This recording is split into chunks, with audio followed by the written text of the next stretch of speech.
Welcome to COPcast. I'm Rumbi Chakamba, Associate Editor at Devex, and I've headed to Sharm-el Sheikh in Egypt for this year's United Nations Climate Conference.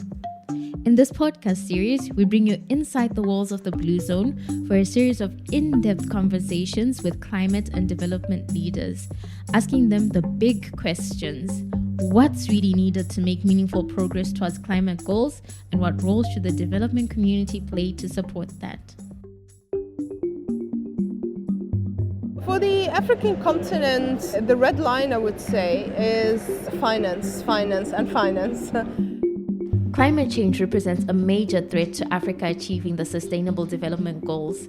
7 of the 10 most vulnerable countries to climate change are in Africa, and estimates show that the cost of adapting to climate change across the continent could reach $50 billion a year by 2050. But that's only if the global temperature increase is kept below 2 degrees Celsius. Ahead of COP27, African states met to set out their priorities and present a unified front at what has been dubbed as the Africa COP. One of their key priorities is loss and damage financing, and this week a breakthrough agreement was reached, allowing negotiators to debate a potential facility for the first time. Devex senior reporter Sarah Jerving sat down with Faten Aggad, senior advisor for climate diplomacy at the African Climate Fund, for a breakdown of what the African priorities are and the support that countries need from the global community. Spoiler alert, financing is part of the equation.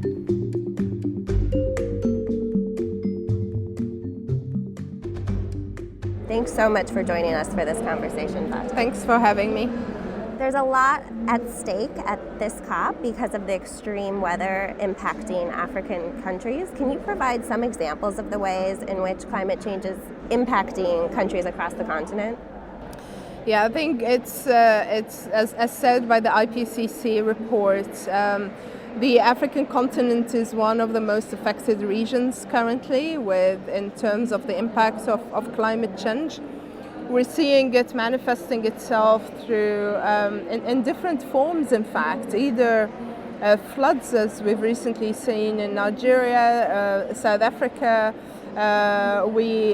it's cyclones, it's droughts in East Africa and the Sahel region. That is, in fact, acting a bit as an amplifier, I would say, of difficult situations on the ground in these countries.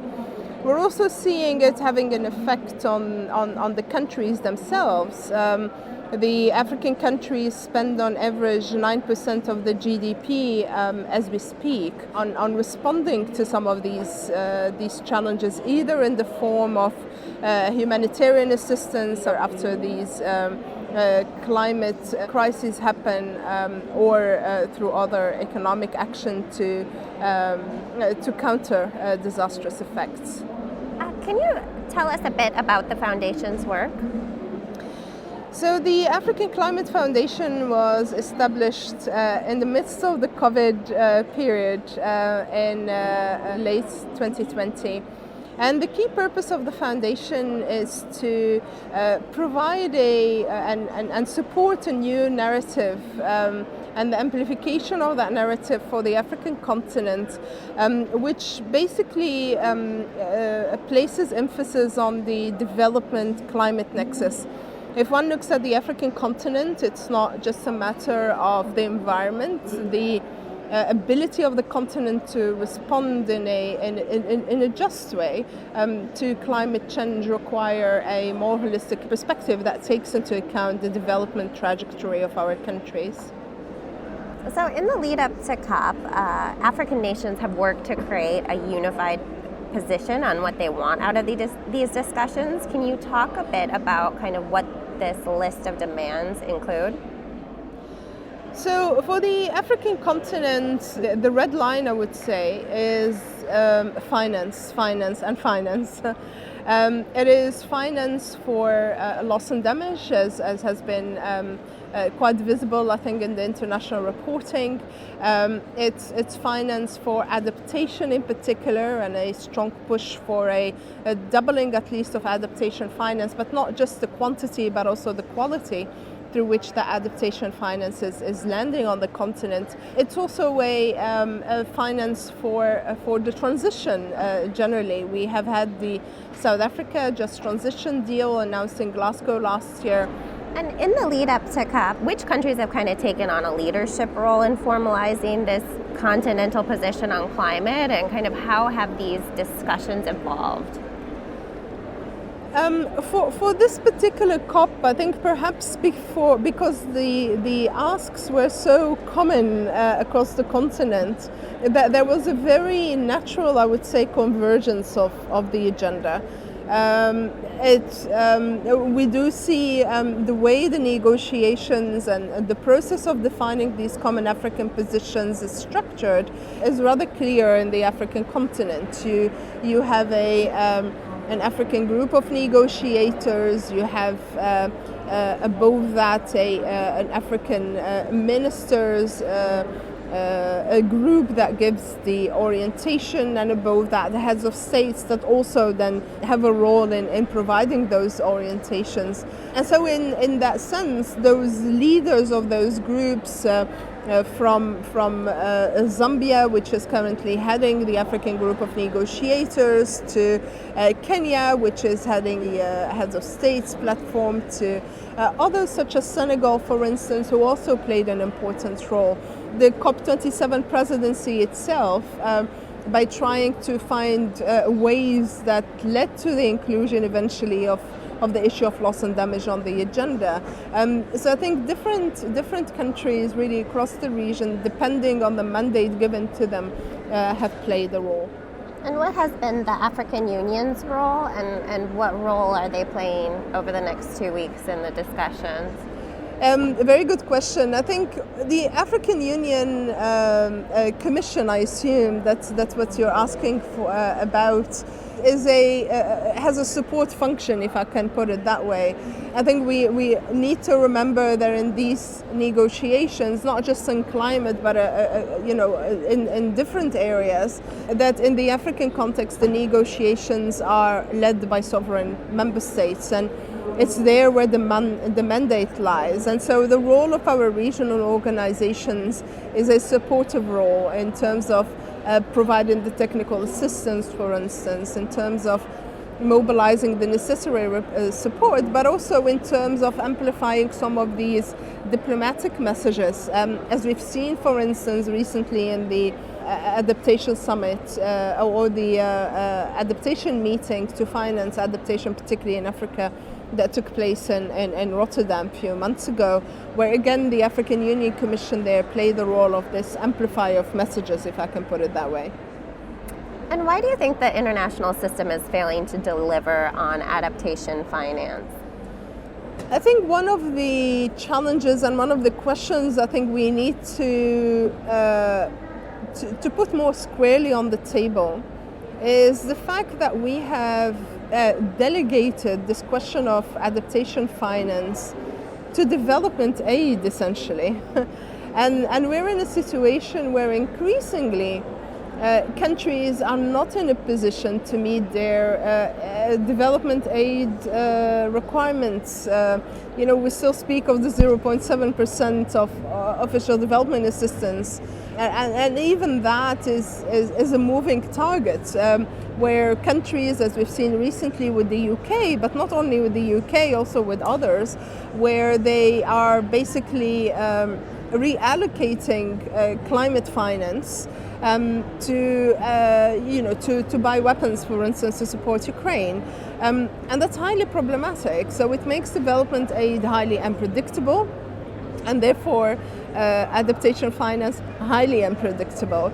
And so I think we need to look at all the ways, and that's why the discussion on the reforms of the international financial system to provide much more financial space and free up more resources within this international finance system becomes extremely critical. It will allow us to get away a bit from this limitations that official development assistance brings. But there's also another elephant in the room, which is the geopolitical competition and this finger pointing on who should be responsible for the provision of this this adaptation finance. And I think that's not there's no easy way to resolve the geopolitics. And so finding a more international consensus around this becomes critical. And you had mentioned quality investments. What would you say are kind of some of the smartest investments in the adaptation space? And what would you like to see more of in the coming years in African nations? I think one of the challenges of adaptation finance at the moment is how it's being dispersed. One, there's a quantity issue, as we said, but it's also the manner in which it is dispersed. It's the pressure that is put on, it's the requirements on the countries in terms of standards, let's say, for the plans, that makes it very difficult for these resources to trickle down to the country level. And capacity support for the countries to be able to develop plans that meet the expectations and the standards put by international funds established for this purpose is also not forthcoming. And so we're in a situation where countries need adaptation finance. The plans that they're putting on the table are, there's a pushback because they're not seen as meeting a particular standard. The support on getting the countries to meet the standards is not coming, and therefore we're not seeing this trickle down effect. But so that's more on the quality, on how of the trickle down of the money.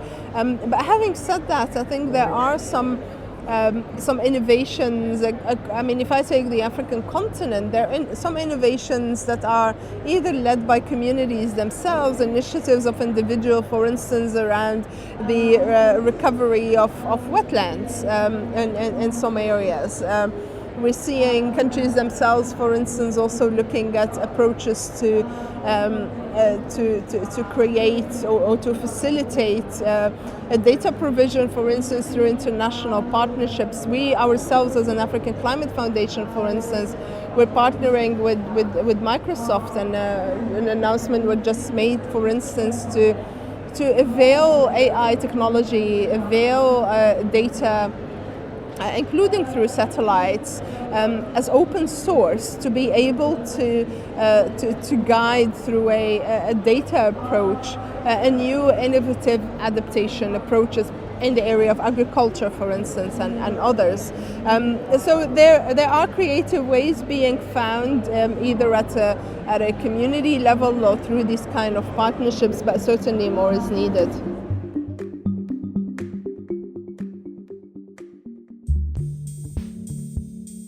Are you interested in the intersection of business and social impact? Do you want to know how corporate sustainability, ESG, impact investing, and more can contribute to development finance? My name is Advas Aldinger. I'm a senior reporter at Devex, and I've been reporting on these issues for nearly a decade. I'm the author of Devex Invested, our free weekly newsletter dedicated to development finance. Every Tuesday, we explore how companies, investors, and market mechanisms are reshaping the world of development finance. Visit devex.com/newsletters and join us on Tuesdays. There has been a major push to get loss and damage on the agenda at this COP. You guys had put out a briefing yesterday saying that the parties agreed to the loss and damage discussion, but would focus on cooperation and facilitation, but not on liability or compensation. What's the significance of that? I think it depends how you look at it. Our take is that it is a positive first step. And for those who have worked in negotiations, and perhaps including our own listeners, we know that negotiations are not a zero-sum game, and sometimes you need an opening by putting something on the agenda to be able to at least start a conversation. So in my opinion, the addition of the item, despite the major limitations on it, is a very positive step, I think, and a clear deliverable of this COP.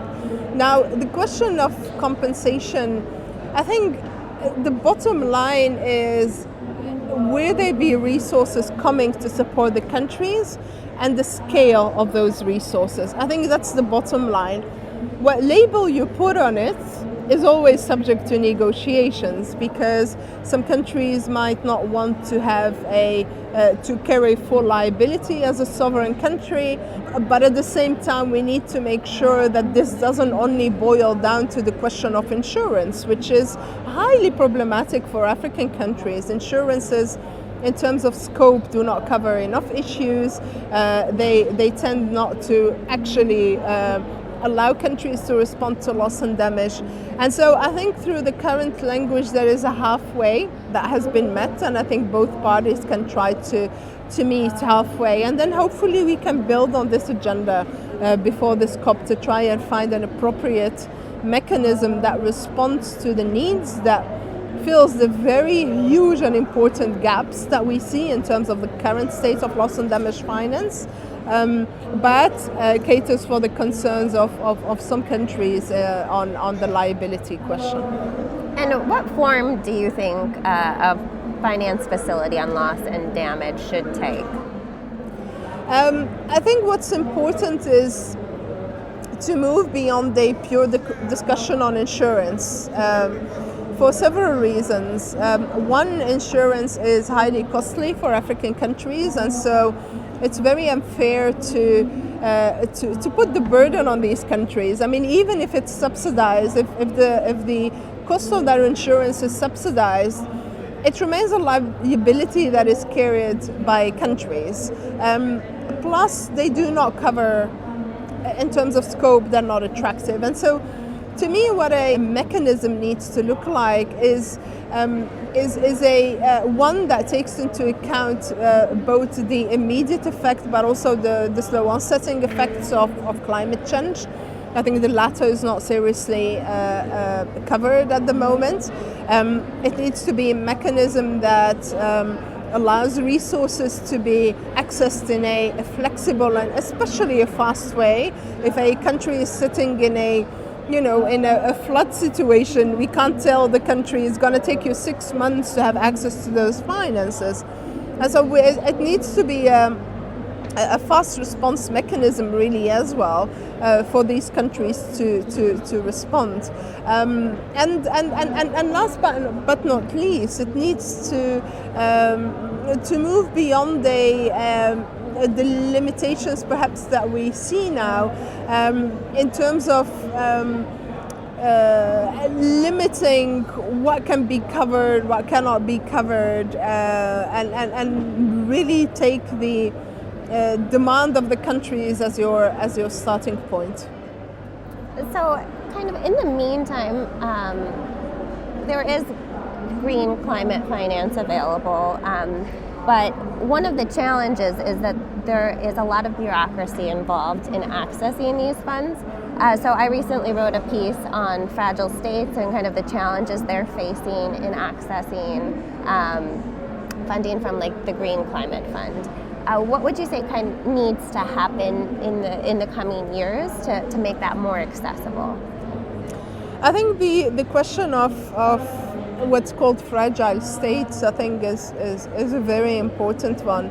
But I would argue, without wanting to dilute the question on so-called fragile states, but to say that for many of these countries and others generally in the developing world, it's about adaptation finance essentially, which is not forthcoming. It's about the flexibility of that finance, but it's also about, at the end of the day, building resilience, right?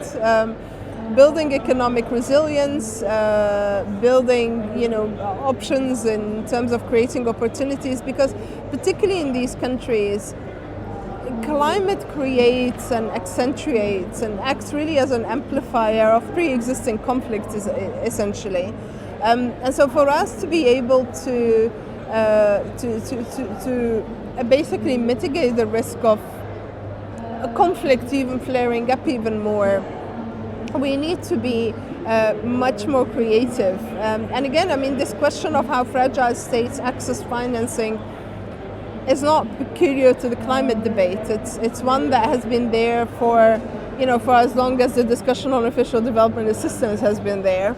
And hence, again, to go back to my point earlier, that we need to move again beyond this logic of official development assistance. We need to look at building economic resilience for these countries, because climate is really an external shock for many of these countries. It's and it has its repercussions. So by focusing and shifting the discussion a bit more on post-conflict reconstruction, which is essentially a socio-economic agenda, I think in itself can act as a pushback or cushion, really, to the effect of that climate might have on these countries.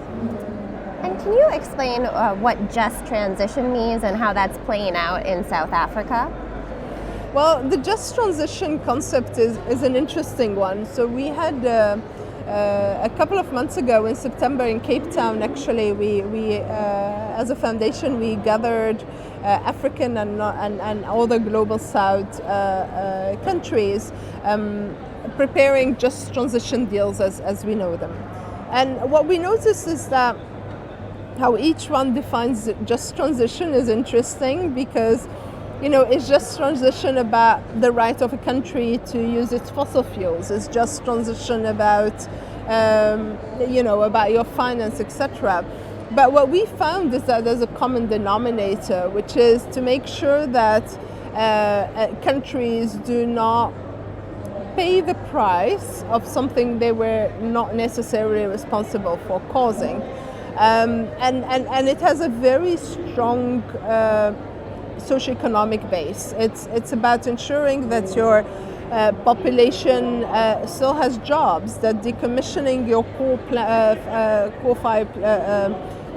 coal plants does not mean that a lot of people in your mining industry don't have jobs, and that you have less electricity. And we already have a huge energy access on the issue on the continent, that you're not penalizing a huge proportion of the African continent. So it's really about the kind of opportunities you create without a reversal in terms of the socioeconomic gains that the countries have seen recently. And I think what's also important is to recognize that from the perspective of a lot of these countries, what is seen as climate action by the rest of the world, and again, let me take the case of the EU, but I understand the US is discussing the same, questions such as the carbon border adjustment mechanism, for instance, which is hailed by the climate community and Europe as a very positive climate action, is in fact seen by the global South as a penalty, in fact, and that is not climate justice. And so we need to recognize that there is a local dimension in terms of your socioeconomic needs, but there's also an international dimension in terms of how climate justice manifests itself between the global, between the industrialized countries and the others.